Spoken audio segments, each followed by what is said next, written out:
Let's get ready to grumble!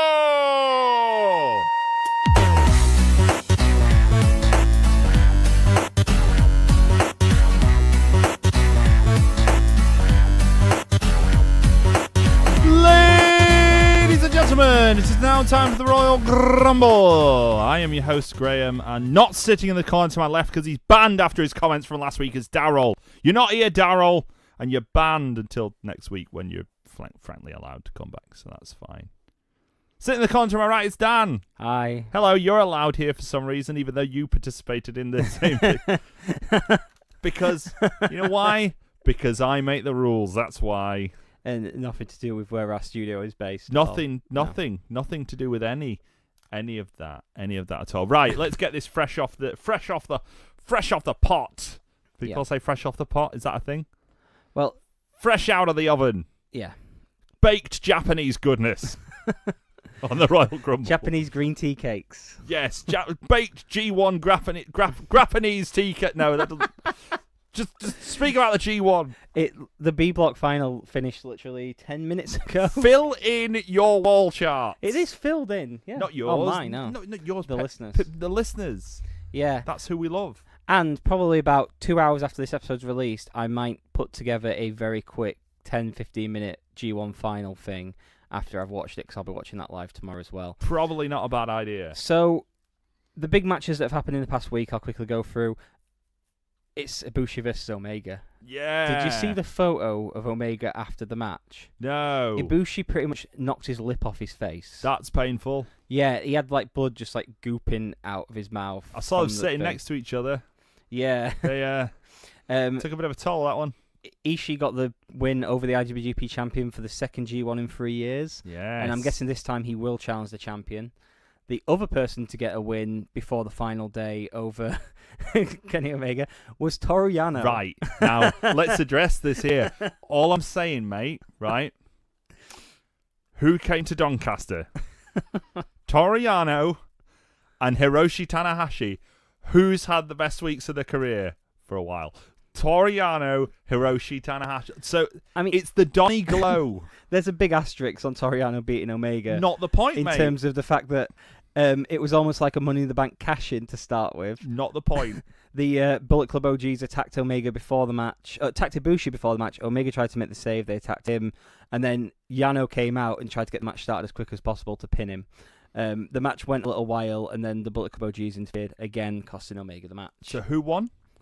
Toru Yano. There you go. Toru Yano pinned the IWGP How many points go on the wall chart for Toru Yano versus Kenny Omega? 2. There you go, see? Yes, Yano. On to the final 2 days.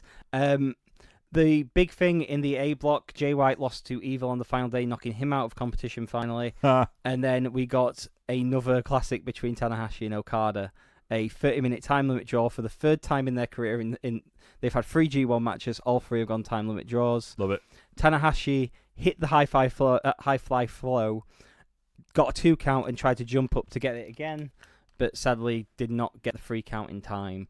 But still goes through on the draw because he had 13 points. Yeah, he goes through the away goals rule. Yeah, 15 points Tanahashi went through on. Okada left kind of beaten and broken, and his story will continue, I'm sure. Now, interesting thing about that, you mentioned that Tanahashi won on 15 points. Yeah. Okada had more points than the winner of the B block. Yeah, he did. So there you go. It was one of those. It's like, I found out this week that Sheffield Wednesday got relegated on the highest points from the Premier League. Did we? Really? Yeah. Oh, that's a... Really? I thought West Ham... Oh, no, sorry, not in the Premier League. It's in the top flight. Right, it was because West Ham were 42 a couple of years back, and they went down. The 1990 season, Sheffield Wednesday got relegated on the most points from the top division. Splendid. So that's Okada is. We've got that with him. That's what Okada is, the Sheffield Wednesday of the A block of the G1 28 in 2018. He also can't afford any new Chaos members. Exactly. So there you go. He's on a Chaos embargo. He had a bad transfer with Jay White, and then he's having to live with it. Yeah. Onto the B block, which has just finished. The big 2 final matches. Oh, first off, is Jay White there Jordan Rhodes? Is that what's going on? He's a big name. He come in, but he didn't really sort of I don't know, because he is doing the job, but he's not necessarily doing it for the club. He's a weird one. He's more like I can't really think of the best person to put him with. Yeah, this analogy loses it at this point. Modu Sogu? I don't know. Let's just come on.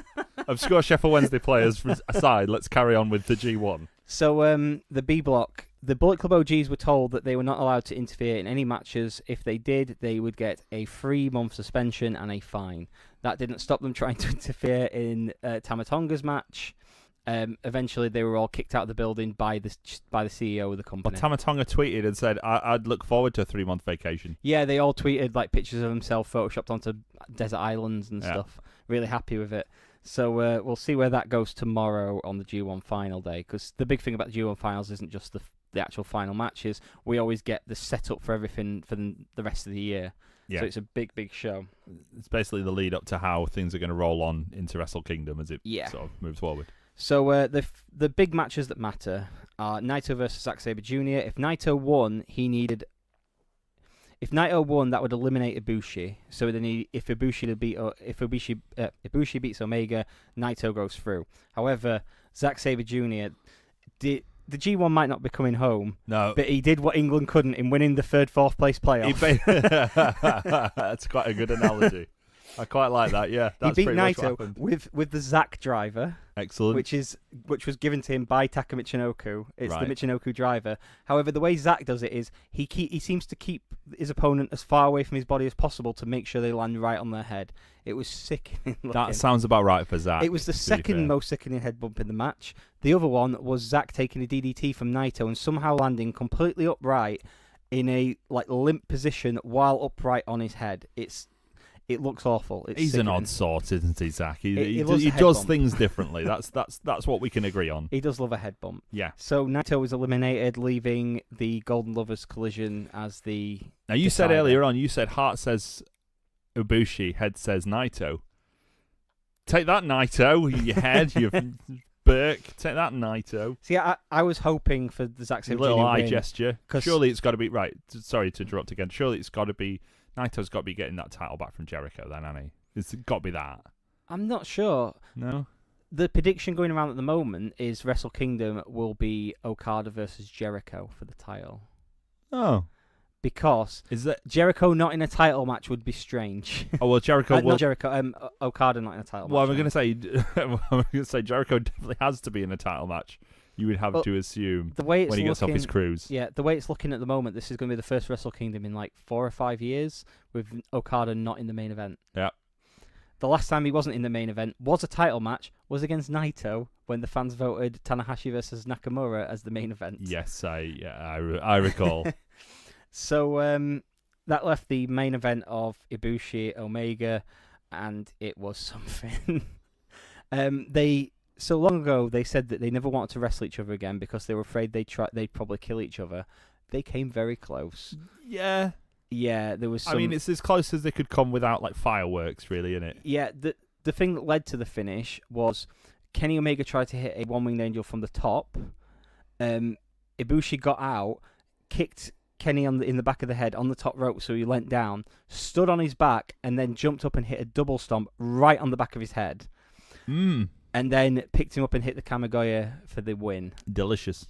Yeah, it was an absolutely stunning match. Both of the block final matches were both just absolutely out of this world.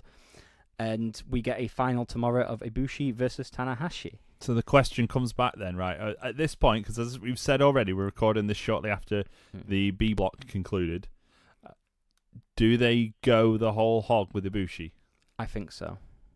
I think so too, but I don't remember there being a significant Tanahashi versus Omega match anytime recently. We're talking years ago now, aren't we? Omega's first heavyweight match was Tanahashi. And how long? How long ago was that? That was after Wrestle Kingdom 10. Exactly. We're talking. Is that 4 years? 5? 3 years ago, I think. I know it's a while ago, at least. Anyway, it was. I was going to say I knew of that, and then I was racking my brains because obviously I don't know New Japan nearly as well as you do. I was I don't remember them doing that. So I wonder whether there's an element of, oh well, you haven't proved anything until you've beaten the ace, or I'm trying to sort of take my own interpretation. Maybe I'm miles off here. Yeah, I mean, it's kind of a toss-up depending on how they want to do things, whether this is Tanahashi's last big run leading to Wrestle Kingdom, or whether we do the Golden Lovers one more time at Wrestle Kingdom, or whether... Either way, it's going to be a decent match, assuming that Omega retains the title until then, of course. Yeah, I mean, out of the people, because the tradition is Omega will defend against the people who defeated him. Yes, so obviously Yano will win the title. I think we'll get Yano beat at Destruction. Tanahashi and be the IWGP Heavyweight Champion of the globe. He wins the IWGP title by roll-up and low blow and roll-up. Yep. And does that to Tanahashi. Yep. Does that 5 minutes into the main I event. will buy New Japan World for a year, for several years. So yeah, I will do a 10-15 minute G1 finale thing tomorrow to upload midday. Yeah, so look for it shortly after this. Yeah. Once you finish this, go back and check if it's up. It should be. On Spotify. Yes. Spotify, baby! Cha-ching! Yeah. We're not making any money. But the point is, it's on Spotify. We're not making any money, and technically we're more restricted in what we can do, but we can't say it, like, we're even worse now than we were before. I've just noticed on your wall chart, you put a little X for the draw. I don't like that. You should have put the word draw like I did. I wrote everyone's name in. Technically, it's 1 point, so I could have just put a 1. You could have. Well, that's what I did. I did the X straight away to show tie, but yeah. I'll put on our Twitter. I'll put a picture of my wall chart, and then you can put a picture of yours. Also, the bit where this morning I realised that I instantly assumed that Yano would beat Ibushi, I think, and I had to change it. Yeah, I put Yano. I think I put Yano as beating Ibushi, or the other way round. Yeah, it was a long time ago, and I had to change that round. Yeah. But yeah, it was. I don't know if it was as good as maybe last year's G1. Yeah, but it was still absolutely excellent, and the G1 can't be beaten in terms of quality. Very good. Well, relating to the idea of G1, let's bring that forward like a proper link onto the G1 Supercard. Supercard. Yeah, the Ring of Honor New Japan G1 Supercard taking place at Madison Square Garden. Sold out. Yeah, they've done something that WB haven't managed in 6 years. Yeah. When they've put Ronda Rousey and The Undertaker on the cards. Remember when Dave Meltzer was like, "Oh, Ring of Honor won't be selling out at Joe anytime soon," and then Cody Rhodes was like, "Yes, they will. I'll do a show that's not Ring of Honor." Well, now they actually have. So, suck on that, Meltzer. You nerd. Yeah. Completely sold out show, and I mean it is helped by the fact that it's Madison Square Garden and it's WrestleMania weekend. Daryl's a little bit gutted though, isn't he? Because it's the same time. Well, he's got tickets, right? You'll have seen his tweets during the week. He's got tickets, but he was hoping for big names. Now they've sold out. Do they need to get the big names? So that's the question. Well, considering the poster is Marty Scurll and Okada, I'd assume it's at least those two. Right. And cool. I mean, we had Okada on the Strong Style Evolved UK poster straight away. So like as soon as tickets went on sale. So next to not Tanahashi and not Omega and all. Sorry to be that guy, but I mean it's fantastic. I'm really delighted for Ring of Honor. Really fantastic news. I saw this argument going on during the week whether this is the biggest sort of step that any other company other than WWE has taken. Since WCW folded, and I saw someone argue, well, no, Hogan going to TNA and then moving to Monday Nights was the biggest step. I contest that, and I'll tell you for why. Right, I think arguably in terms of what it could have meant for longevity, the whole TNA Monday Night thing would be a bit bigger. But no one's walked into WWE's home territory and sold out one of their buildings in a long. I mean, I guess you could say All In did it, but like literally, this is the home. This is the hub. Yeah, like All In's one thing, and that's at the Sears Center in Chicago. Yeah, this is Madison Square Garden. I always go back to that quote from Vincent J. McMahon: "The garden will always be the garden." Yeah, except no, it won't, because it's somebody else's garden now, baby. Well, it's WWE's fault for going, well, we want to run the Barclays Arena. Is it Barclays? Right. Yeah. I'll defend the Barclays Center because it is a nice place to go, and plus it's very, eco-friendly. They've got like plants growing on it, so don't have a go at them. But at the same time, it's WWE not prioritizing or not holding on to that idea of Madison Square Garden, and I think they maybe now have downplayed how important that is. But I don't care because look at this. We've got a massive event going on at Madison Square Garden. It's sold out already. Yeah, it's crazy. that Next they stop, sold out. stadiums. What's the They've done stadiums before. What's the soccer? Yeah, all right. Well, Baseball stadiums. exactly. Yeah. Not even quarter full baseball Wasn't that stadiums. TNA? No, Ring of Honor's done it as well. Did they? Yeah, with God. New Japan guys on the show too. Oh. Because I think they did. The reason I remember it is because it was when Shibata had the Never title, and they did Shibata versus Bobby Fish non-title, and Bobby Fish beat him, which led to a title match in New Japan. The one which had also had a sickening headbutt. Yeah. Good. Yes, I do remember that actually. Ooh, Yeah. God. Oh. Yeah, that worked out well for everyone involved. Yeah. How's Bobby Fish these days, by the way? It's not his head that's the issue. No, that is true. Yeah, that is Yeah. true. It's not his head. God. Yeah, both of them are on the injured list, and by injured I mean one of them's retired forever. I think he might show up tomorrow. I hope he doesn't. He showed up 1 year ago yesterday. 1 year ago tomorrow. Yes, he did. To make that "I'm alive" speech. You don't think he's going to come out and say I'm back? Do Well, you? That was the thing I didn't mention. Right. Honma was on the tag match Oh, that's part, great. and I mean he looked a bit blown up again and stuff, but he looked better than his return match, and it was really great to see the reaction.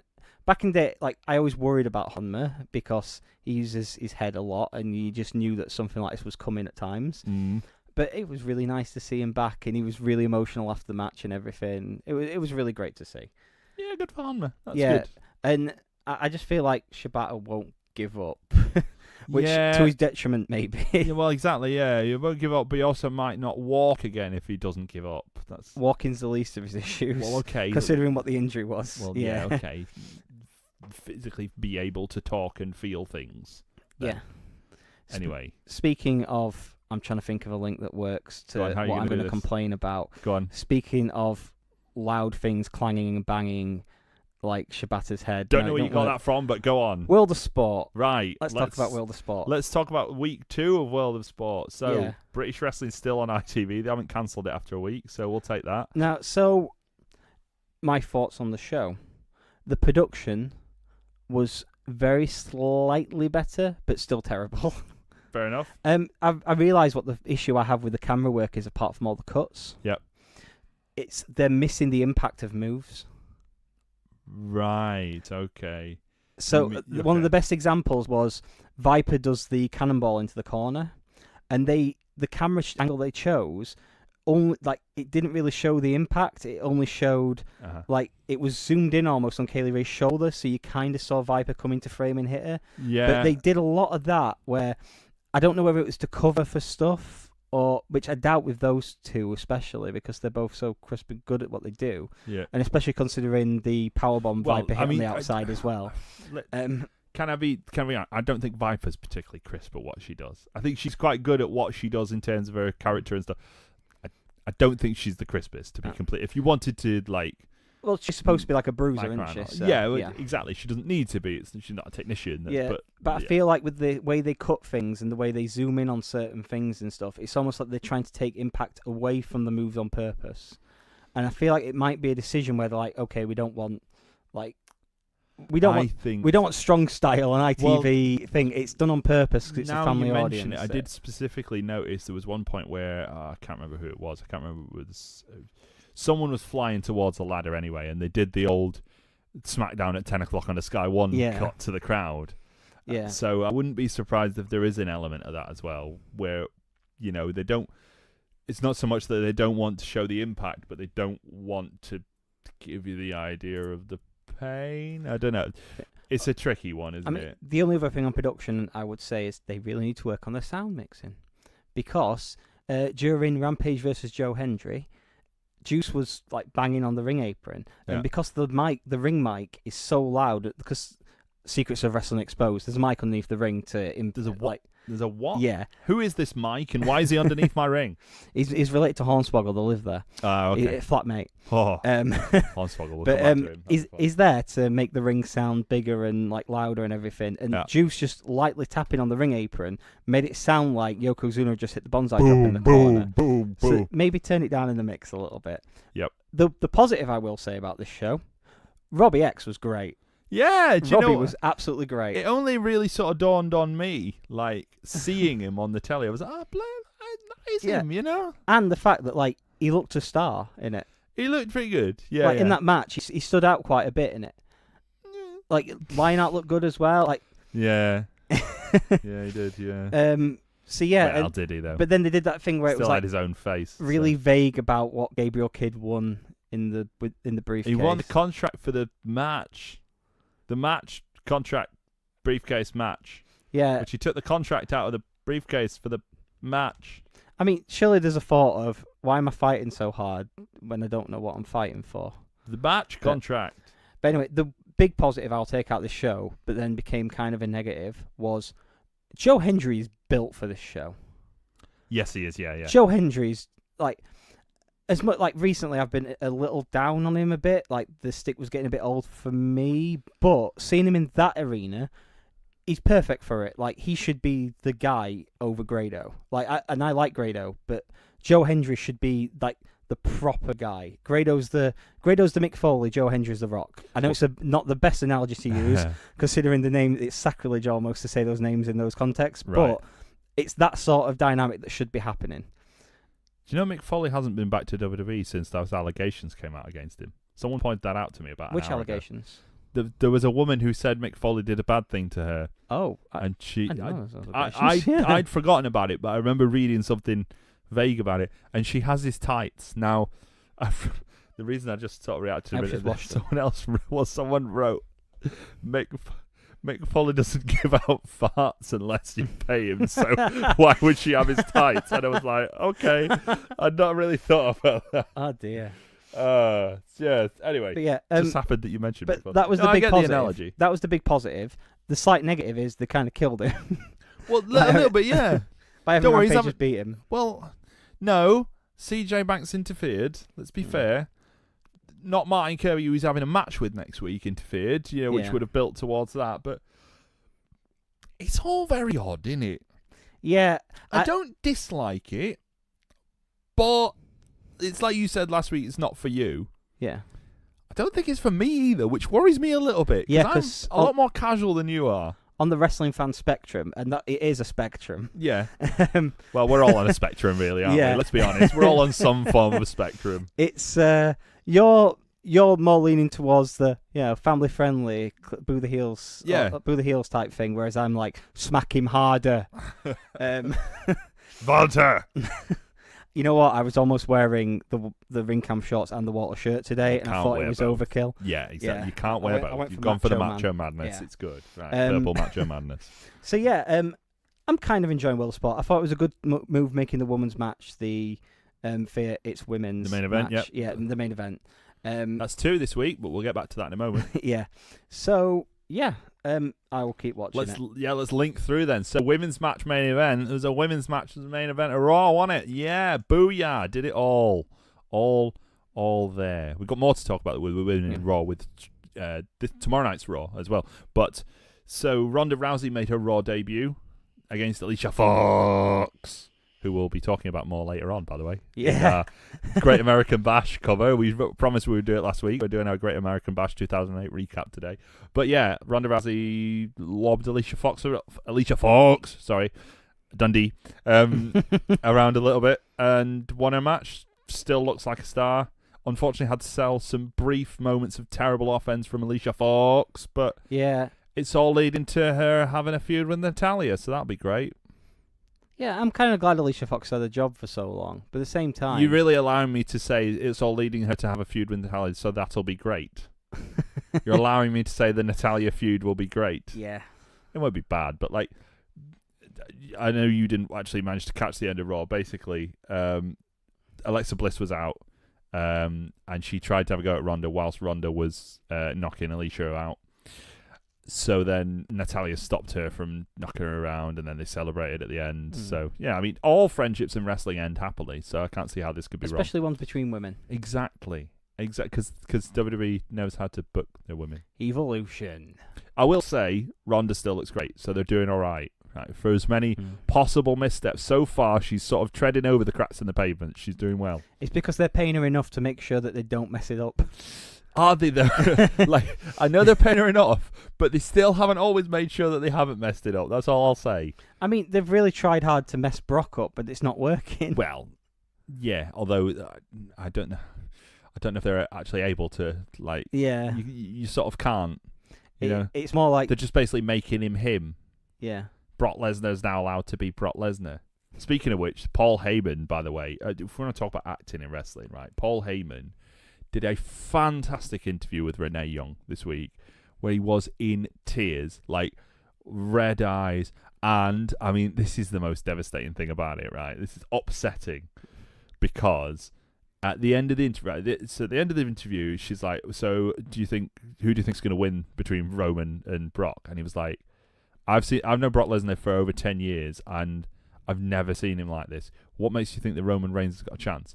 Then on the WWE.com version or the YouTube version, Dastardly Heyman, he comes out and goes, unless Roman no.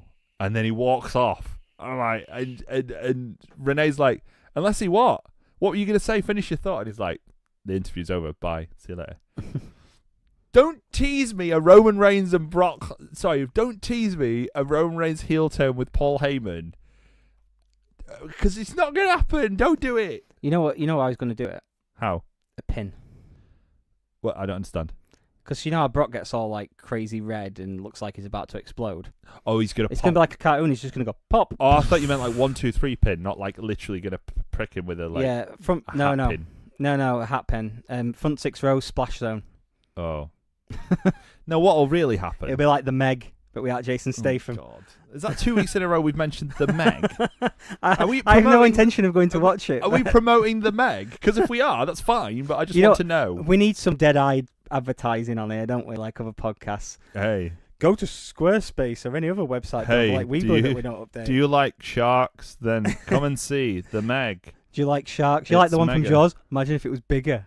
Yeah, but... Imagine if Jason Statham was in a wetsuit trying to fight it. Jason Statham... Actually, I think I've sold the movie to myself. Yeah, I think you have. Yeah, you're going now. No, you know how it all turn out, don't you? Like, Roman will beat Brock. I thought you meant the Meg. Like, I can imagine. Oh, not that. No, I think we know how that'll turn out. It would be Jason Statham punches a shark in the face. Roman will beat Brock, and then obviously Braun will come and cash in, and somehow Heyman will be involved with that, and they'll put Heyman with Braun to make him a heel again, instead of the opposite, which would be way better. Like, I saw someone say this week, like, again, just various things on Twitter and other places. The best way to possibly get Roman Reigns cheered would be to turn him heel, which I've seen mentioned before, and they were like, but then I don't think WWE would be happy with that. And then someone else replied and said, so you think WWE would be upset that they'd managed to make Roman Reigns cheered? I don't see that happening somehow. I don't see it happening anyway, but it'd be an interesting way to get him over a face is to turn him heel. It's often been postulated about John Cena as well, that idea that if you turn him heel, that'll make him the biggest face that he's ever been. Yeah. Might work. They've tried everything else. Did you see the picture of Cena from this week? I did. He's starting to like Ernest, but jacked. I saw, yes, Ennis goes to the gym. Yes. Yeah, it's quite accurate. He's teasing a 6th move of doom for a show in China. Ah. Yes. I started watching Total Bellas. I'm trying to catch up on it because I haven't watched any of this season. I've only watched maybe 2, definitely at least 1. What ended on the end of the second one, I think, is where Nikki says to John that she doesn't think she can go through with it. Then I haven't watched the second one. Okay. But you know that was coming. Yeah, obviously I knew it was on its way. Yeah. But in which case I must have only watched 1 episode. But yeah, I was just annoyed at Daniel Bryan for taking his little girl swimming without his mum without her mum there. I was mad at her. I was mad at him for that because, like, when little Mo went swimming for the first time, we had to wait till summer so that I was there. If my wife had taken him swimming without me there, I'd have been mad. So I completely agree with Brie. So get your stuff together, Daniel Bryan. Here's a thought I had about the show. The Miz match, by the way, is booked. Oh, cool. Booked for SummerSlam. So the last thought I've got on Total Bellas. Right. Do you not find it weird? Would you name yes. a clothes if you were to run an underwear company? Yep. Would you name it after your firstborn child? No. Would you don't think Mo Faarooq underwear would sell very well. Just she's might selling, sell to a specific clientele. She's selling underwear with her firstborn daughter's name on it. I do think it's a bit odd, to be honest. It's a bit weird, especially when it's like all like see-through sexy stuff. Well, I didn't realise it was underwear until this season. I just thought it was a general company that they were opening. But yeah. Yeah, it's a bit odd, isn't it? It is a bit odd. Yeah. But yeah, that's Very my strange. total Bellas thoughts. So you talked about John Cena and Nikki Bella. Maybe there's going to be a divide between those lovers. Speaking of lovers who have had a divide in that's their been the love theme of the show with life. the golden It lovers. really has. and- We had the golden lovers, but they're okay. Hmm. We had John Cena and Nikki Bella. We've gone back to that now. Daniel Bryan and The Miz, they used to be together. Now they're apart. Brock and Paul Heyman. Brock and Paul Heyman, exactly. And now Colt Cabana and CM Punk. Oh dear. How is it possible to be friends with CM Punk? Just a question. Yeah, It's a real struggle for I mean- anyone. so the justification I could think in my head for why this is happening. So just to be clear, Colt Cabana is suing CM Punk for his legal fees in Yeah. the court case. So We theorised a while ago that they weren't mates anymore. And So- it turns out we were right. Hit the alarm. Have we got the alarm? We left the No, alarm. yeah, It's we haven't fine. got the We'll do alarm it. We'll get the alarm on then. So the thing I was thinking about with this is originally Colt Cabana and CM Punk were supposed to have the same legal representation, Yes. but Colt Cabana pulled away from it, and that's when CM Punk said, "Well, you've still got to pay half the legal fees with me," because he's pulled out of it. Now, unless I've misread something, that's not completely accurate. What I've read is that they got the letter from Aman. Hmm. Colt was like, I might just do what Oh. he says. Punk was like, no, we're gonna go back at him. You're covered. I'll cover you. Hmm. Then partway through that coverage, Punk goes, yeah, this is costing me too much. I'm not covering you anymore. Colt goes, right, well, in that case then. And so it's because of that Colt goes, well, Okay. in that case then, I'll make a deal. See, I thought it was kind of because the differences in their cases, rather than having a united front, CM Punk's case was all about proving that the things he said weren't, like, that it didn't have any effect on Dr. Aman, whereas Colt Cabana's whole case was built around the fact that I just interviewed him and you'd be setting a terrible precedent if you were to prosecute me along with Punk. I think there could be an element of that, but And say if on Royal Rumble, like, Daryl says something, which is highly, like, possible in the mate, if future. Daryl says something, he's on his own, and yeah, he knows but that. then all three of us getting sued, but Yeah. then me and you say, well, we were sat there and we tried to, like, Stop move it. the conversation away, so we shouldn't be involved in this. I'm sure Daryl would feel a bit aggrieved that we didn't back him up Yes. as a unit. So I can kind of understand CM Punk in this a little bit, but suing, and as Right, well, CM like, Punk is suing a your mo- mate is Yeah, a bit... right. CM Punk is a multi-millionaire. Now, I know the argument you can make back is that, oh, well, why does that mean that he should have to pay? He said he would pay. Right, this is my understanding of the situation. Might be dead wrong. Something might come out, but he said he would pay. He wanted to carry, because basically, like, from what I read, basically, Colt would have said, even though I didn't necessarily agree with it, I would have just folded. He would basically have folded and said, right, okay, I'll do what you need to do to get himself out of the legal situation. Punk was the one who went, no, we're going to fight this, and I'll cover you. Then Punk goes, cost me too much, you owe half of this. Colt goes, right, well, I'm going to make a deal. Punk goes, right, even though I don't like the fact that I'm having to pay for you, I'll still pay for you. Because, like, that was another thing. That was around, related to what you said, that Colt said, oh, well, I'll seek cheaper representation. Yeah. And they were like, well, it might... basically, they were worried that if they seek cheaper representation, that lawyer might go, well, why are you doing a deal with your mate? Why don't you just go to him and do a deal? So they agreed to carry on. And then they decided, no, we're not carrying on anymore. I'm not paying for you. You do what you want to do. And then Colt got the other lawyer.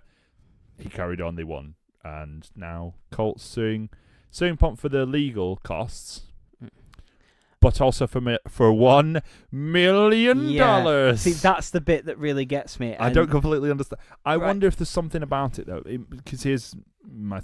I don't know how the American legal system works, but what I wondered about it was, if they say, I just want the legal costs, and then a judge goes, right, well, I can't award you the full amount, but I can award you half. That doesn't cover his legal costs. So I don't know if that's why there's something on top, but it did make me laugh that it was $1 million. I mean, the thing that's kind of like set me off with it as well is I listened to all the Art of Wrestling podcasts around the trial, and Colt Cabana came across on that as like really disheartened and everything. And I'm sure it wasn't. I like to think it wasn't this, but it kind of feels like it might have been a bit of an act because he knew this was going to happen. And yeah, I've got a bit of a feeling of that, and I don't want to have that feeling. He It's probably just- did know this was going to happen, though. Yeah. Like, I am not surprised that this happened. No, how many people have you seen now? It's just and it's a shame that that we're obviously friends for so long. But like, how many people have you seen? Oh yeah, I'm not friends with CM Punk anymore because of this. There was that reporter that used to be his mate, and then he fell out with her because AJ fell out with her. There was Corey Graves. Hornswoggle's the one I always remember. Right. That so Hornswoggle was introduced to, I don't know who the guy was. He doesn't say, but like a medium-sized celebrity guy. CM Punk introduced him to Hornswoggle. Okay. Hornswoggle got the guy's phone number from him directly, but then later he changed phones and lost it. So asked CM Punk for the phone number, and CM Punk took that as, "Oh, you're using me for my friends. I'm not talking to you anymore." He's just, and I understand that logic a little bit, considering all the stuff he's been through with, all the stuff with his parents and everything. So his parents tried to sue him as soon as he got some money. Really? And, yeah. Oh my god. Yeah, this like guy's well, just stuck in litigation. Yeah, his parents didn't want what to do with him. That's why he got brought up by the other family. What? And then he tried. Wait, who? Punk. What? Do you not know all this backstory? Right, like, I've literally watched his his documentary and I didn't sisters, know this. Okay, they're not his sisters. biological sisters. What? That's a family who took him in because his parents were just like complete screw-ups Oh my and god. didn't really want what to do with him. I had no and idea. then he still tried to help them at times, but Okay. they saw it as that he wasn't helping enough, so Suits tried to sue him. Oh god. Yeah, so you can kind of understand the loyalty side of his head, right, like so thinking basically, and stuff. it's a deep-seated psychological issue that you can't trust anyone, and he doesn't accept anyone that tries to help him or tries to befriend him. Yeah. And there's obviously been things that have caused him to do that, but like, I mean, come on. He's just a bit of a... He's just not a nice guy. It's really... not possible to like him. Which is ironic considering what we're going to go and talk about later on. Yeah, because of this, I'm not 100% sure that CM Punk is all in. I'm not convinced he's all in either. Yeah. But, I mean, what amused me after was I saw this and I thought, oh, that's bad. And then I was like, he's going to have to make money somehow. He's going to have to find a way to make money. Now, yeah, right now he ain't going to want to make money, but in April, maybe he'll be ready to make money. Now, I read, again, you don't know what to believe. I read Ring of Honor reached out to him. I read that he said he's not interested in doing pro wrestling. And yet, with Ariel Helwani, he was like, well, no one's made me a serious offer. So, when someone makes a serious offer, well, why'd you say that? Just say you're not interested completely. Maybe he wants $1.1 million. Well, yeah. So then he gets $100,000 for the appearance. $1.1 million. And then he goes, "Here, Cabana, never speak to me again. Go away." Yeah. Oh, by the way, yeah, Ring of Honor, you have to fire your commentator. Sorry. Unlucky. I think this really... I know this sounds bizarre logic. This makes me think he will come back to wrestling now. Not soon, but because he's going to need to pay for... And he's not doing anything else. He's not... His comic books didn't sell. His UFC career has been a flop. No, he's made a lot of money, but he's been a flop. He did write the Drax the Destroyer comics before Guardians really took off. Yeah, he did. But no one bought a Drax the Destroyer copy. Yeah. You know what I mean? Like, there's nothing wrong with that, but nobody's buying the Drax. Speaking of which, Dave Bautista, by the way, what a guy. Oh, I saw his thing about his last day in WWE. Yep. Have you seen that one? Yeah. Yeah. Just like, so he broke his back against John Cena, and then he wasn't even given a thank you as he walked out of the building the last day because they didn't think he was actually gone. Yeah. They messed that one up so badly. Yeah, like, and that so thing is, badly. the John Cena one was before. That was the previous time. Oh, yeah. So he's been back since. Like, oh man. They messed up so badly twice. And yeah, again, there's another one that if he carries on with if he quits, he's going to need to make money somehow.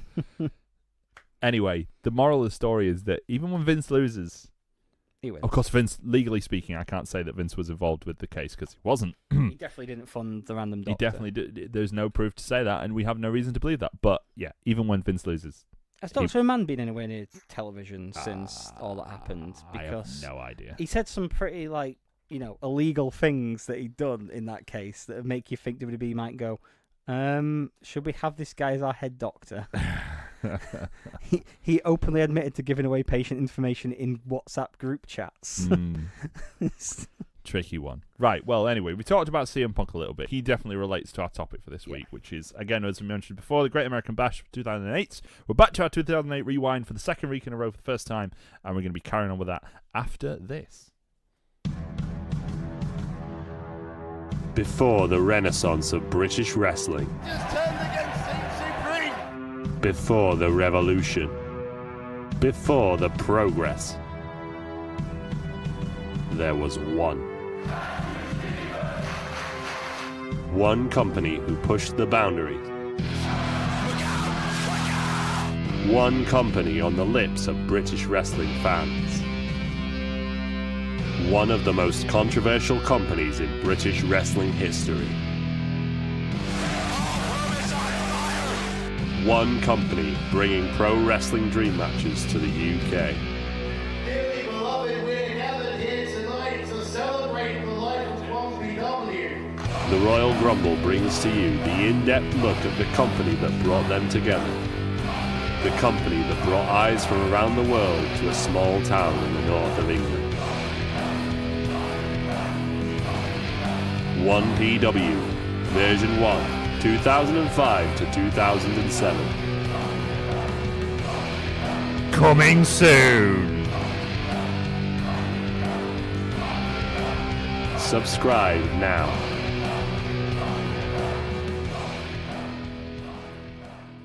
We do not owe you money.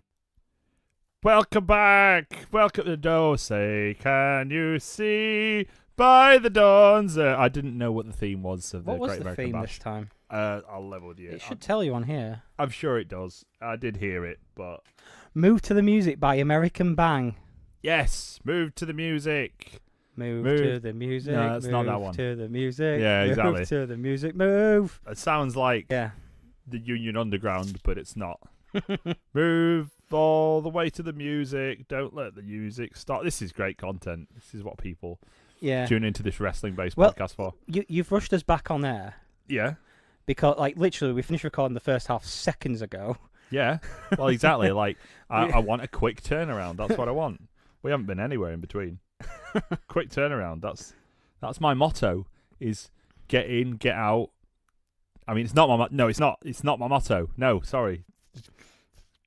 Get In, in, out, shake it all then about. comment. No, yeah, all right. Look, the Great American Bash 2008, off of New York, but not New York, but it is New York because Nassau Nassau Coliseum, Coliseum, yeah. exactly. 'Cause It's the place WCW used to run and say, "We're in their backyard," Yeah. kinda. Yeah, literally backyard. we're 'cause in New York State.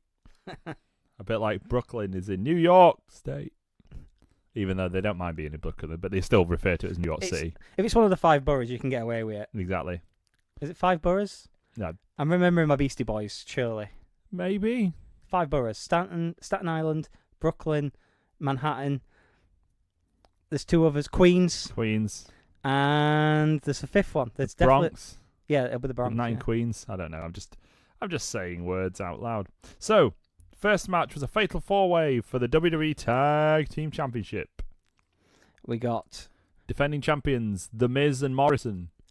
Biscuits and Gravy. Biscuits and Gravy, featuring Sorry, not Luke Gallows. It's hard to imagine they're the same bloke, really, isn't it? Yeah, it really genuinely is surprising. But, yes, they are. He looks so much older here, like in 2008. Now, admittedly, a lot of that I imagine is to do with hairstyle and hair dye. But the point is, he looks older then than he does now. Yeah, now he's got that Bad Bones look. And he's got Terry Gordy's son with him. What are you laughing at? That's Terry It Gordy's is son. Terry Gordy's son. It's hard to remember, but it is Terry Gordy's son. Yeah. Always used to confuse me because I was like, Terry Gordon was massive. You're small. How are you the small one? Midget Man. Well, yeah. Well, speaking of midget man, yeah. Finlay and Hornswoggle receiving their second tag title shot in as many months. Yeah, we can't get enough of Finlay and Hornswoggle. Doodle-doo-doodle-doodle-doo-doodle-doo. Always amazes me, and I've definitely mentioned this before, how just the difference in music makes Finlay's smile on the beginning of his entrance video seem less sinister. Yeah. Because originally it was like, I like to beat people up, but now it's, oh yeah. Well, to be fair, it was previously accompanied by, my name is Finlay, and I love to fight. And then Bobby Lashley called him a bastard.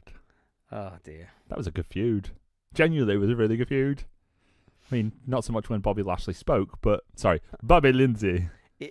His promos were so good it elevated his liver enzymes. Yeah, exactly. Leading to a heel versus heel match no one knew what to make of. Yeah, that was so odd, that wasn't it? Yeah. Finlay against Regal. It's like the whole pop was for Teddy Long announcing it. That was it. The pop was, hey, you're gonna have to defend your title anyway, player, against Regal, and everyone's like, yeah. And then during the match, they're like, okay, who do we cheer now? I assume it was probably Finlay. Whereas nowadays, if that match got announced on a show, people would go mental for it. Well, people were going mental anyway, because I remember the rumour was throughout the day that was going to happen. Mm. That's also the same show where the first Punjabi prison match featuring Big Show and Undertaker takes place. Oh, I remember. So, our favourite people, Kurt Hawkins and Zack Ryder, round this 4 out. The Edgeheads. Except they're not the Edgeheads, but they're the Edgeheads. Yeah, Remember they how really they do look alike. What? They really do look alike. Well, they were the Major Brothers. Yeah. I mean, remember they debuted on ECW. They were a jobber team, weren't they? And they beat somebody. I can't remember who the team was, but they beat someone decent.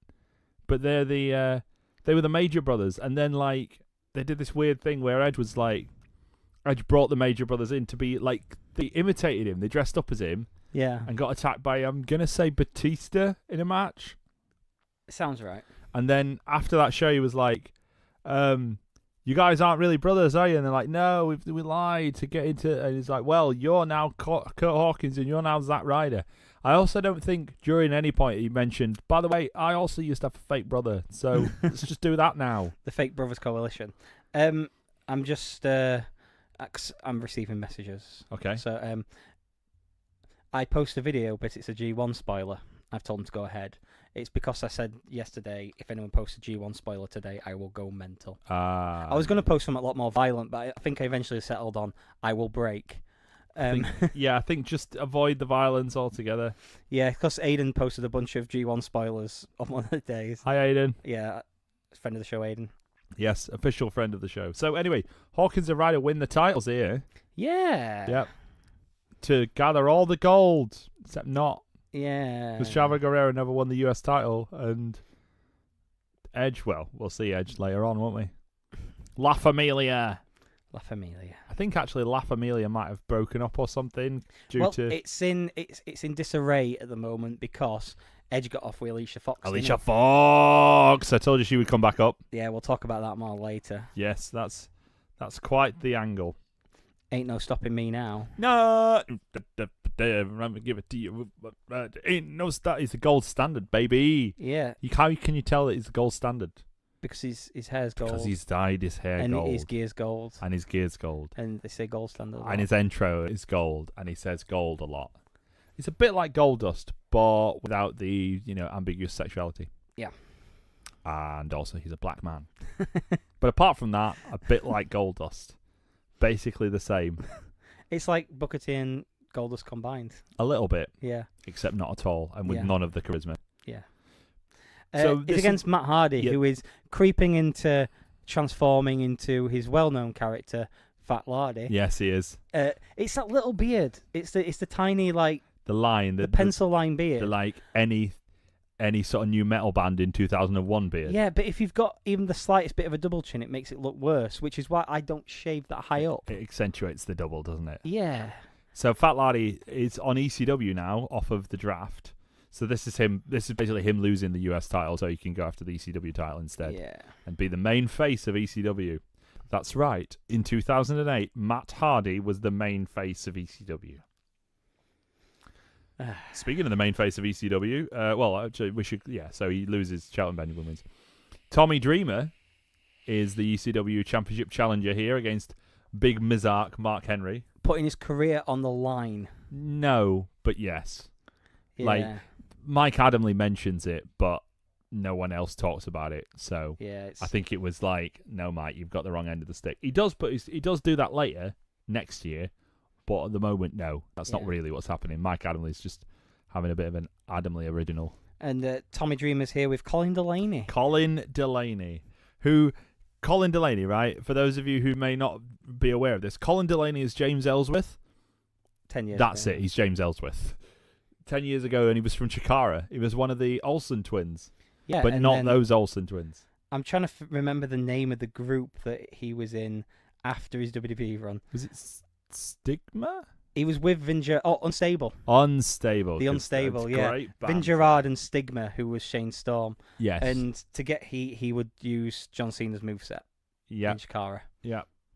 He had a very short-lived run on ECW, but he was only supposed to be a one-week jobber, and much like James Ellsworth, they enjoyed something about him, so they brought him back for a bit to get him paggered. There's one I remember very specifically, where he's having a match with Big Show, and he sort of turns around to leave, and Big Show just sort of steps in front of him, and it's just the way he sort of looks up with sad, like, droopy puppy dog eyes, just looking up, and Big Show goes, "Look, sorry, mate, but you're in my way," and then smashes him. But anyway, Tommy Dreamer helped him get a contract. Yeah. So how did he reward that? Turned on him. By turning on him, because Swerve, exactly the same, 9 years later, as James Ellsworth turned on Dean Ambrose. It's literally the same angle. Yep. The same, even with like the hardcore guy against the champion. Yeah. By the way, listeners, Even in this case, Mark Henry has a second, although in this case it's not. It's Tony Atlas, but he's too busy looking at the Clark's catalogue. Yeah, that's pretty much what it is, yeah. Yeah, if you think we're not putting much enthusiasm into these first few matches, we're putting in more enthusiasm than the commentators do for the first few matches. Yeah, they're really not bothered, are they? Yeah. Plus, this is our first post-draft commentator switch, is it? Or the second? See, I know Mick Foley's still on Might be commentary. the second, Mick yeah. Foley's got to be gone soon. He won't be Because far off, yeah. I can't remember him lasting this long. He didn't last. He lasted longer than you might think, but he didn't last very long, did he? Yeah, because he got. Then he went to TNA got to be a upset world about- champion. Yeah, he got upset about Vince shouting in his ear all the time. Oh, don't tell me off, Vince. Oh, don't. And then I'm going to go to TNA. All right. Okay. Okay, What's I'll go to TNA? TNA. And then he comes back and he's like, "Hello, Mr. McMahon. What are you calling me that for? I don't feel like I've earned the right to call you Vince again yet." Mick Foley, you wet sausage. Oh dear. He's a wet towel, isn't he? He's a wet something. Basically, he's wet. It's just, ironically, considering he doesn't look like he ever has any sort of shower. So, Yeah. that's the irony of Mick Foley. So Let's get on to real action. Yeah, let's go to the real action. The next match. This is the whole reason we're doing this whole year for Daryl. But unlucky, mate, you don't get to talk about this first one. This Shawn Michaels against Chris Jericho match. Unlucky, pal. Now, Oh, what it's a did we corker. discover, or rather, in research, what did we basically, this is the last TV14 WWE show. Yeah. It's before they make the jump to PG, before they make the official jump. And, I mean, this match really sort of takes advantage of that. Yeah. I think somebody told them beforehand, look, Monday we're on PG, so anything if you want to get it out of your system, do it now. Okay, yeah. And obviously Shawn Michaels took that quite literally by bloodletting. Bleeding like a stuck pig. Yeah, and Shawn Michaels, I'm sure he realises this, but it made him look 10 times older when he did this, because you could see how thin all his hair was. Wasn't this around the time that they kept photoshopping his hair on WWE.com? Yeah, like Baron Corbin. Yeah. That's another redone storyline that's not a storyline. Yeah. Well, it's not, so much as it is just photoshopping hair. Yeah, They because need to get him some hair in a can. That's what he needs. Baron Corbin just needs hair in a can, but over his face, so I don't have to see his face. well, he likes wolves, so he can be a wolf boy. A wolf. It's a new gimmick. No, he doesn't like wolves anymore. Like shirts and trousers. He's a constable. He is a constable. You thought I Constable Corbin. That's what his name is. I don't know what you're laughing at. That's his name. Anyway, this is a pretty good match, isn't it? Yeah, so Chris Jericho's morphing into that sort of Nick Bockwinkel type super serious character. yeah, where he's not selling he's not down to the short tights yet. That's still a bit away, isn't it? Is he not down to the short tights? You'd think I remember. No, he wore the long tights for this match. Yep, that's what Because it's one of the things. Mick Foley on commentary and the long tights, so the things I'm waiting to disappear. He's still got, I noticed the stubble and he's still got the flick top hair Yeah. rather than the Gordon Ramsay hair. It's a subtle difference, but it is there. Yeah, so this is a quite decent match that's built on the story. Jericho looks that- massive, by the way. Not Yeah, tall, but he does look stocky. he's quite inflated, I'd say. Yeah, it's Because he hasn't had that chest cave in yet. so they do a really good job of telling the story that it's Jericho is jealous of Shawn Michaels because he sees himself to be like the modern version of Shawn Michaels, but will never reach the heights. whereas Jericho's insisting that Shawn Michaels a cheater, which he is. Yeah, that's the funny thing about it is Shawn Michaels is a cheater. Jericho isn't wrong in anything he's doing, and that's what makes it good. Yeah, I mean, he should probably be like smacking people through tellies though. Yeah, but then apart from that, it's a really great match, and then the turning point is when Shawn Michaels gets a shot to the eye. He's got the injured eye still from the previous month. Yeah, and the it's canon. The moment when Jericho sees that he's bleeding from the eye, and everything suddenly switches into, I'm going to punch him on that spot as many times as I can until the referee stops it. What I like most about it is that he starts to bleed from the eye, and Jericho's turned away at the time, so he doesn't notice straight away. And then he attacks him again, and then, like you say, there's that moment where he clearly notices it. It was great production work. It was excellent. Catch it all. When you literally see Jericho go, oh. This whole feud is great production work, to be fair. There's all sorts of stuff. Has Jericho punched his wife yet? No, that's that. Well, we've still got another show. Yeah. It's SummerSlam next week. Well, that's going to be relevant for the week after, presumably, when we do. Maybe next week we should do it. Oh God, are we going to do it? Yeah, I think we'll have to do 3 in a row. We are going to have to do 3 in a row, aren't we? Oh well, you guys can do it. I'll be taking Summer to a very extreme manner. I'll be burning in the actual sun. So I won't literally be burning in the sun.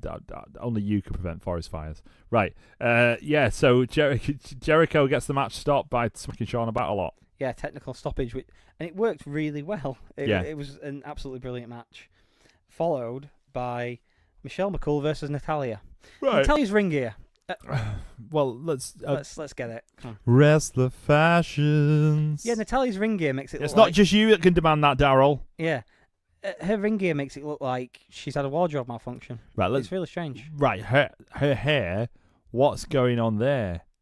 Right. Yeah, we turned to E Network because we talked about Total Bellas earlier, aren't we? Yeah, you're right. Yeah. But yeah, her ring gear is really strange. I don't remember it. There you go. I didn't remember it clearly. And Michelle McCool as a babyface, just it's so weird, isn't it? Yeah, especially since a theme a theme's weird because it starts off, "You're not enough for me." It's like, oh yeah, I'd cheer for you. Yeah, you already told me I'm not good enough. You weird Undertaker woman. Michelle McCool, right? I remember she had a real habit of just doing loads of indie moves. Don't you think, she used to, she did the Angel's Wings for a bit. She did the Styles Clash. She's doing heel hooks here. I think Michelle McCool, used to just, go, good wrestling moves on YouTube. Click. Oh, that's a good one. I'll do that. Just, her remote broke on Spike TV in the mid to late 2000s. Yeah. And so when she'd get in from working out or whatever, or from a house show, and Spike TV's on, she's watching Ultimate Fighter, and she's watching Impact, and I don't know what else is on Spike TV. Yeah, and then 1001 Ways to Die. Then she gets a phone call from upstairs. Hey, the dead man's walking again. I'm rising up from the dead. Is that another sponsorship we can get into? Yes, definitely, yeah. What, Tombstones? No. Spike TV? Oh, you haven't been listening to some of the shows where they're sponsored by Blue Chew, have you? No, I haven't. Oh, yeah, you don't want to hear Eric Bischoff. No, I'm all right. I don't want to hear Eric Bischoff. You're right. You didn't need to complete that sentence. This match wasn't actually that bad, to be fair, for a 4 or 5 minute match. It was all right. It was fine. Just fine. Nothing more than fine. I will point out that in terms of old women's matches, when I went to watch this show, on the side screen, on the hidden gems, they've just added a Lioness Asuka versus Alundra Blaze match from an episode of Raw, where the production issues meant they couldn't show it live on TV. Oh. And it's quite a good match. You know what we didn't mention, actually, earlier on, speaking of an episode of Raw and women on Raw, Renee Young's on Raw this week. She's commentating on Raw. Yeah, because I guess has Coachman got a court case or something? No, Coach is in Madden. Oh, yeah, I know. Coach is in Madden NFL 19. So I'm going to have to hear him when I download it on EA Access next year. Yes, you are, yeah, when you download it 20 minutes before Madden 20 goes on sale. No, Coach is on. I don't know if that's what he's doing next week, but he's on Madden. I didn't know that. I can't believe it. Even calling Coach and everything. But anyway, Renee Young is filling in for the Coach, and her and Beth Phoenix are currently commentating on the Mae Young Classic. Yes, which I was going to avoid spoilers on, but then I saw spoilers, so... Well... We're not going to give them away on the show. No, one spoiler was particularly difficult to avoid, though, to be fair. Yeah. Yeah, it's a reasonable women's match. It's not terrible. It's not amazing. I quite like some of the submission psychology, but it's nothing really. It's quite quick, innit? Yeah. Sorry, just on the Mae Young Classic as well. You might have heard my ringtone earlier. No. Well, it is Miko Satomura's entrance music. Oh. So yeah, I don't have a ring as my ringtone. Do you think a weird thing, by the way? So this is we've not even mentioned this. This is the first Divas Championship match, right? Yeah. Why is this now and not last month? Because last month was Night of Champions. You know, you'd have thought every championship will be defended would have been a perfect time to crown a championship, wouldn't you?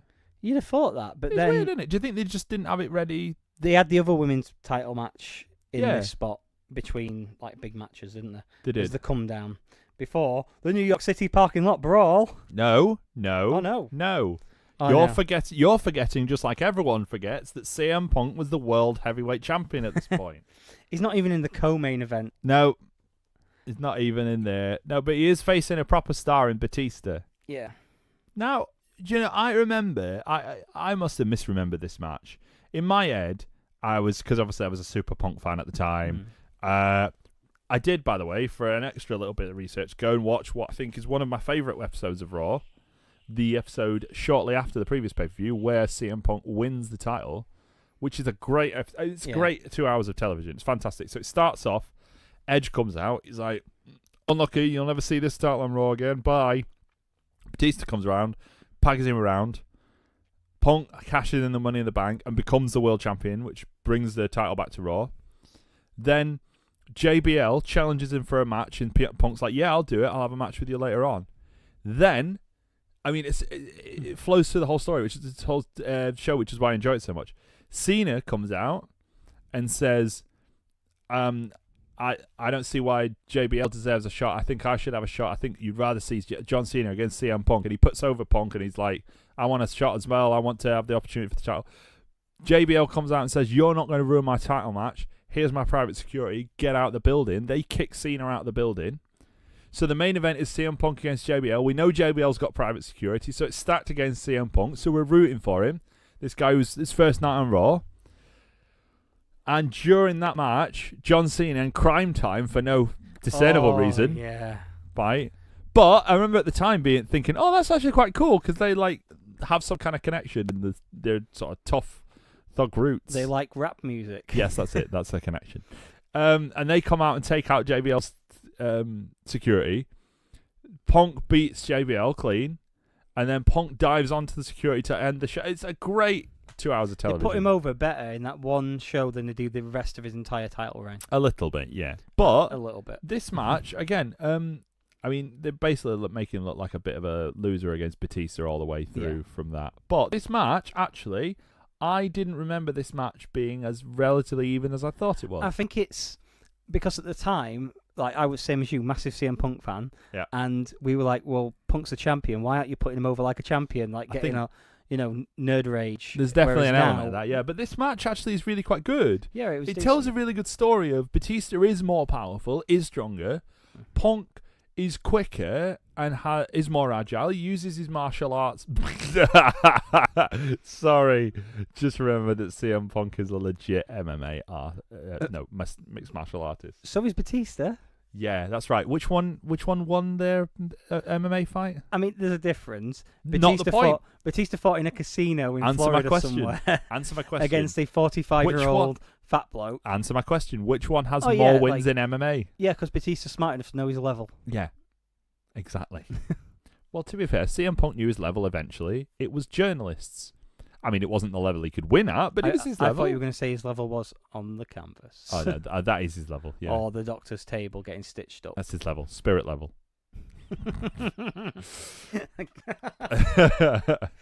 But yeah, the match is actually really good. I really enjoyed the match. It was pretty decent. And then Kane comes down with a weird bag. Oh, yeah, his bag. Right. He hits Batista, causing the ref to ring the bell. Yeah. He then hits Punk, paggers Punk a bit, and I don't think he knocks Batista out. Causing the referee to declare a double DQ. Protect champ, innit? But like, it doesn't because Yeah, I know. like But is he alive or is he dead? who? That's what Kane kept saying. Oh, is that what you're Yeah, he's saying? saying, Right, I didn't Is he hear him. alive or is he dead? Oh, okay. Which is kind of like it instantly brought me back to the is it past or is it future from Twin Peaks, which is a big thread in season 3. I just wondered what was in his bag. I think it's the mask. Is that what it is? I thought it was going to be his little hook from See No Evil. No, 'cause that's a big hook. It'd be bigger than that. Yeah, but you could roll the chain up. Yeah, I think it's his mask. Oh, right, okay. I think, does this ultimately... No, it can't lead on to that, because that's like... Well, that's the thing, like, if it's alive or dead, it doesn't lead to The Undertaker, surely, because Undertaker comes back to feud with Edge, because he's not dead, he's not been killed, he's just been sacked. I don't remember exactly where that leads to, so... I think we could probably guess where it leads to be honest. He don't put his mask back on for a few years. Well, no, but where does it usually lead to with these sort of things? That's right, it leads to nothing and absolutely Gallows has nowhere. already done fake Kane, hasn't he? Yeah. At this point, he did that before Festus. Yep. Yeah, because we get Straight Edge Society soon. Yeah, we do. Next year. He goes into a feud with Rey Mysterio, Kane. That's what happens after this. Oh yeah, because he wants Ray's mask. So, like I say, it's dropped. It's just Loves a mask, does straight up Kane. drop. Well, obviously He loves a mask in a Republican nomination. he does, although isn't he technically a libertarian? But I think He did it on yeah, behalf of. He's the mayor. Let's not forget, by the way, Kane is the mayor. Kane is the mayor of Knox County. I wish we could play that advert. I know. We I got know. flagged last time we did it. Devastating. It's so low in the background. But he's basically he's on his way back, isn't he? He's got to retire, hasn't he? You'd think so. No, I think he actually does. Like literally, I think he's not allowed to. Like, I mean, Jesse Ventura was involved. Jesse Ventura, Minty Mouth toothpaste. Halliburton orchestrated the BP oil spill. Area 51. I'm Jesse Ventura. Oh, what film did I watch with Jesse Ventura recently? I don't remember. If it wasn't Predator, then no one cares. That's it. He's got some. He was in Jose Chunks from Outer Space episode of the X-Files as a man in but it's black. not a film, is it? Yeah, but that is one of the best episodes of the X-Files. Yeah, it's not a film, though, is it? amazing. But tell you what is amazing is the New York City Parking Lot Brawl. Yeah. With no commentary until they come out to the ring area. Yeah. What is this? I forgot how JBL tried to make John Cena dead. Yeah, so he tried to kill him in the build-up to this by trying to knock him out, put him next to a car, and then ram his car into his head full whack. Yeah, well, the funny thing is, like, that whole episode of Raw leads into this angle, which is the infamous JBL is poopy angle. Oh, yeah. Where John Cena writes that in spray paint on JBL's car. We're at crime time in all of this. They've really benefited from that association with John Cena. So, yeah, in this match, John Cena nearly gets murdered. In fact, really say match he does get murdered at one point, doesn't he? Well, because I can't think he got set on fire. Did he? He was in the car that got set on fire. I must not have been paying proper attention to that point. You What I missed do the part remember, where he set a car on fire. With John you missed Cena the inside part it. where John Cena is Batman, because John Cena is Batman. Because there's a whole bit where JBL comes out and is like, "Hey, Cena, where are you? Where are you?" It's basically that scene from Batman Begins where Batman takes all the people out. It's that. But John Cena's in the car. And then he hits the car. He does try to do some murders himself. Sorry, just to go back on Jesse Ventura, I found out which film it was that he popped up in. Okay. I watched Demolition Man recently. Jesse Ventura's in that? Yeah, he's one of the thugs that he defrosts later, like in the third act. Oh. Yeah, he's in there as like Thug 2 or something like that. Ah, Thug 2. But yeah, he does have. It's a spoken thing. He's just never given a name on screen. A classy role. Yeah. So yeah, John Cena and JBL tried to do murders on each other, all whilst doing little punch kick fights in between. Yeah. Right. I remembered this match as being a lot more fun than it was. It was not fun. It was just sort of weird. Yeah. I was wondering whether it was, but not pre-taped. Well, but then, but actually, it could have been pre-taped. I think a lot of it was pre-taped. And they tried to shoot it as much like it was live as possible, which is why. I think so. Well, there was no commentary until they came out to the ringside area as well, which is strange. Yeah. And then John Cena must have like licenses for several different vehicles because he's driving the car, he's trying to kill JBL with cars, and then he's got a forklift. He tries to stab JBL with a forklift. I mean, and then he brings JBL in a car in the forklift. I mean, we could tweet John Cena now and ask if he has a HGV license. I think we could. Yeah, you're right. Should we do it? Yeah, I'm going to do that right now. Do it off the Royal Grumble account so people can see it. I certainly will. Just in case he has got a HGV license. Is it? I'm guessing it's called a HGV license in America too. I hope it's not, so he doesn't understand what we're doing. Okay. That's a new segment we should start doing, tweeting people asking questions about pay-per-views 10 years ago. Yeah, we definitely should do that, but it's now taking up my concentration. Okay, so you're I'll keep talking. So yeah, this match was strange, and I had that thought about. So you've parked all these cars in a circle. Why did you leave the keys in them? I mean, one or two of the cars do have deflated tires. I noticed that because I got really deep in this rabbit hole of looking for stuff. So why would they leave the keys in some of the cars so people could drive into each other? Because I know you set up the match because it's no holds barred and it's a parking lot brawl. But don't leave the keys in the car. It's just asking for trouble. I just realised I can actually double the reference and say, do you have your forklift driver's license? Does he have his license? Has he passed his test? He gives the tests. Make sure you hashtag it like Great American Bash 2008 or something, just so he knows the reference. And he'll go, oh yeah, I did. I did a quick taster test. Like it's like when I got my license to use the rider at Morrison's. I literally just like tried it one day and like, oh yeah, you can use it now. Oh, good stuff, good test. I got to do the baler at Summerfield, and they went out of business. I'm not saying the two were linked, but you bailed all the money. No, That'd I bailed be cool. all the cardboard. Yeah, didn't have money in it. Anyway, they eventually brawl to the ringside area, but don't go towards the ring. They stay on the entranceway where John Cena goes to hit a 5-knuckle shuffle on JBL on the... I know he does hit the 5-knuckle shuffle. Yeah, he hits it. But that's a weird move to do because there's no benefit to doing it on a harder surface. It's one of those like the RKO. There's no benefit to doing it on a table or something because you're going to take the brunt of the impact. I mean, you could see afterwards he was limping the rest of the match because he banged his hip. Yeah. Could you say that the benefit was that he didn't have to walk all the way down to the ring to do it? That's a benefit. Yeah. Anyway, so he's gonna F you, and they do say F you. Yeah. It can't be far off the attitude adjustment, surely. It must be soon, yeah. Well, you'd think so, wouldn't you? So he's going to do that on JBL through the car bonnet or whatever, but then JBL just lobs him through the car bonnet or the windshield and just pins him on the car. And this gets quite bloody as well. Yeah. I don't think they expect... Because they're supposed to be they shatter, but they're supposed to have film on either side so the glass doesn't go all over the place. Yeah. I'm guessing if you actually throw a person into one, it doesn't work like that. Well, it doesn't seem to, anyway. No, not from this John Cena looked a bit banged up at the end. Yeah. But his arm, especially. It was just a strange match, wasn't it? It had a weird feeling to it. I think it had been better earlier on in the card. It probably would have, but I'm sure they also would have thought, no, you can't put John Cena that early on in the card. So that's probably why. Big match, John. Big match, John. Do you think as JBL were like trying to set him on fire, he's going, big match, John. Do you think, match, John. More to the point, and I haven't bothered to research it, do you think this JBL and John Cena feud continues? Maybe till SummerSlam? Oh, I hope not. It probably does, though, doesn't it? It probably does.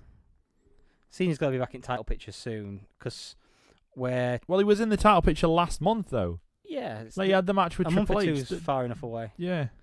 But I'm trying to think of the timeline. Maybe it's 2 or 3 months away till he's back in title picture. Might be. Does he get injured around this time or something? No, because he came back at this Royal Rumble, didn't he, from his injury? With this Royal Rumble? No. I can't remember Royal Rumble. Yeah, it was. Yes, it was. It was this Royal Rumble where he made his return. So yes, I don't think he gets injured again this year. I don't know. I'm only going by, I'm literally going by the part of my mind that goes, well, I know what happens to the World Heavyweight Championship after this, and I know he doesn't win that, so I think he must get injured around this time, surely. I think he gets injured somehow. Keep going. I'm going to have a quick... Well, anyway, the main event, we talked about Triple H a minute ago. The main event is Triple H versus Edge, with the added backstory of Edge has had it away with Alicia Fooox, whilst he's getting married to Vicky Guerrero, and Triple H is like, hey, look at this, you've had it away with Alicia Fooox. Anyway, bye. Now, this is the only match they ever have. Really? This is the only singles match those two have, after both of them have become world champions. Huh. It's this match and no others. Yeah. And the funny thing is, I remember at the time, obviously Edge wanted to be on SmackDown from what I read, this is again very sort of inside, because he wanted to stay away from Triple H, and then they put Triple H on SmackDown, which no one saw coming. Because Triple H was always, Triple H wants to be on Raw. Because they did that fake out one He year. didn't want to work Tuesdays. Basically, yeah. And then he did eventually have to work Tuesdays because they were moving on to My Network TV. Oh, yeah. Yeah, that's why Triple H was on Tuesday nights. That's why he was on SmackDown. Because they were trying to get the My Network TV thing over. So this is the only match those two ever have whilst they are both ex-world champions. And I think it's partly because they both work very well as heels. So, but also because, like I say, they just seem like two characters that sort of contradict each other. You would have expected this, with Edge being the biggest heel on SmackDown and Triple H being the biggest face at this point, to be their program as they go through the summer, but they have this one match and that's it. It is strange. Like, I'm kind of glad knowing where the Edge one's going, because I think it's coming up to my favourite. Like, this is my favourite part of Edge.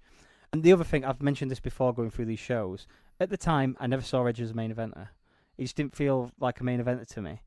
Whereas going back now, he was the man. He was brilliant. Yeah, I had that feeling about him to begin with, but I sort of warmed to him very quickly, to be honest. As soon as he won that first one using the Money in the Bank, I remember just being apoplectic that he lost it at the Royal Rumble. And being like, this guy deserves to be up there. So yeah, this match is all right. It's focused more kind of on the shenanigans around it. Well, this is why I don't think they necessarily have any more matches, because there must be something about. I don't know if Triple H particularly rated Edge, to be honest. Yeah, they don't really gel as well as you think they would. No, like I say, I don't think he rated him, and I don't think Edge wanted to work with Triple H. Yeah. I don't mean to get particularly insider on this, but that's how it comes across to me. And so as a result, it's a decent match, it's face and heel and all that, but it's just, the heat is more focused on what's going on outside, isn't it? I will say this, and Daryl will be happy we get some wrestling figure talk in here. Back in the day, I had 2 Edge figures. I was supposed to get a Triple H figure, and instead I was bought a second Edge figure, the exact same one. So I crudely used Tipex to colour in his tights and then just drew 3 H's on it.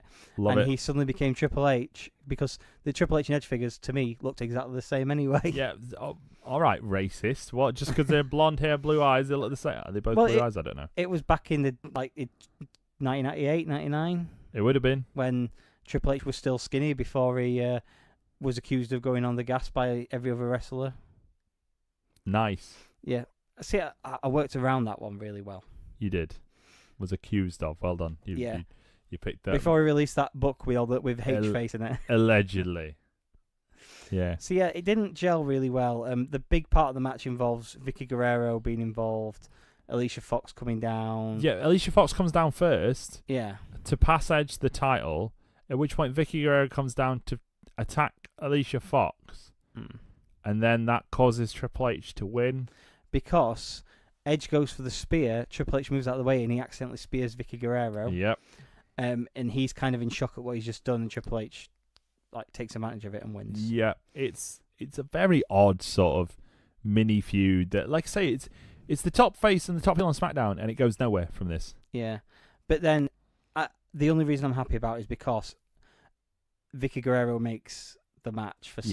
Yes, she does. Yes. That I love this. I can't wait to watch this match again. I hope it holds up as well as it does in my memory. Well, I hope it holds up as well as it does in your memory. But yes, SummerSlam is next, and we are going to be talking about the Undertaker versus Edge at SummerSlam. The return of the Undertaker, as is implemented by Vicky Guerrero, and I believe we will be doing that next week. But final thoughts on this show? It wasn't a bad show. It the last 2 matches were kind of weird in different ways, but the show flowed all right, and it passed an evening off. That is, yeah. I mean, that is high praise. That's better than most WWE pay-per-views now. Well, most WWE pay-per-views, they take an evening away. Yep. This one passes through the evening well. Well, there is an element of that, yes. Yeah.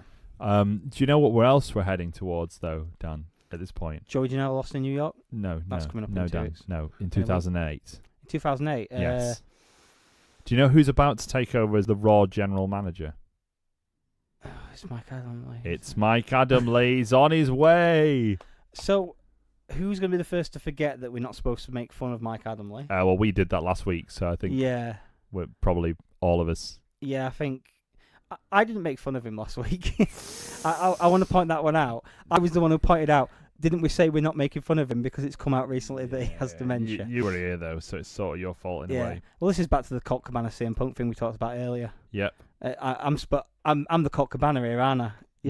No, I'm not the CM Punk. Daryl's the CM Punk. You feel aggrieved that I'm not sticking. Do you know what? Right, if you're going to talk to me like this, I'm not going to come back for the next week. I'm not coming back next week. That's it. I've decided. That's fine. You stick your show. You do your SummerSlam next week. I don't even care. Whatever. Fine. Right. Thanks for listening to the Royal Grumble. The only reason he's not storming out for comedic effect is because he doesn't trust me to do the plugs. That's literally why, yeah. Don't forget to go to facebook.com/Royal Grumble. Don't forget to go to twitter.com/Royal Grumble Pod. Find us on iTunes if you want. Please, by the way, resubscribe to us on Apple Podcasts because Apple Podcasts has stripped everybody of all the subscriptions. And or find us on Spotify. We're on Spotify, we're on Stitcher, we're on all sorts of stuff. You'll be able to find... I think the only one we're not on is Google Podcasts because it keeps telling me that Google Podcasts is not available in my country yet. But it clearly is because I have Google Podcasts. Yeah, that makes it a little bit awkward, doesn't it? Yeah, the line. We're not keen. Take that, Google, you jerks. Also, I want to give a quick shout out very, very, very, very, very, very quickly to... I don't know if it's Steve90 or Steve9000, but either way, Steve, thank you for your very, very kind review. Appreciate it very much. He likes our show. He gives it 5 stars. Thank you. Oh. We also, this is a little bit awkward, isn't it? We actually have a review from someone whose name is Barry Chuckle. That's literally that presented without comment. You can read it there. Literally, the review is from a reviewer called Barry Chuckle. Okay, I've seen the date on it. So. Yes, so it was from September last year, but May Barry rest in peace, I assume. Anyway, that's it. Right, say goodbye, Dan. Goodbye. Say goodbye, Daryl. No, you can't, because I kicked you off. There you go. Goodbye, everybody. Goodbye.